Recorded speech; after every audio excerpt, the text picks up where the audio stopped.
Hello साथीहरू, नमस्ते हजुरहरू सम्पूर्णलाई।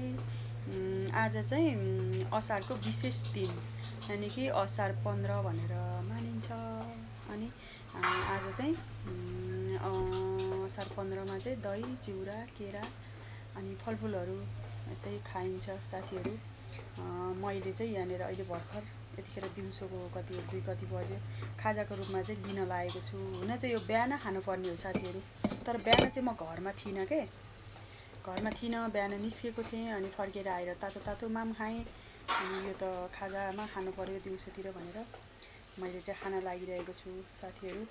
यहाँ राखेको छु आँप, अनि केरा चाहिँ धेरै ठुलो भएकोले मैले एउटा मात्रै राखेको छु। दही राखेको छु, यहाँ कचौरा दही छ, अनि चिउरा पनि छ साथीहरू। अनि हजुरहरूले पनि खाइसक्नु भयो होला है, बिहान खानुभयो कि कतिले चाहिँ खाजामा खाने भनेर पनि राख्नुभएको होला होइन। अब म चाहिँ खान लागेँ है त साथीहरू, हजुरहरू पनि खानुहोस्। ह्याप्पी असार 15। अनि धान रोप्नु भयो कि भएन हजुरहरूले कमेन्ट गर्नुहोस् हस्।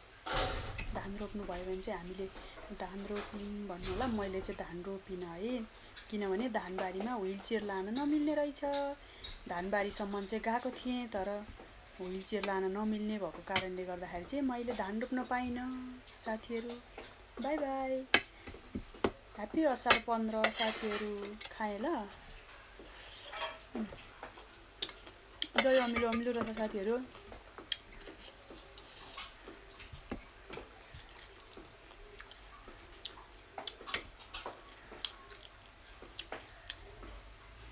खान मिलेन।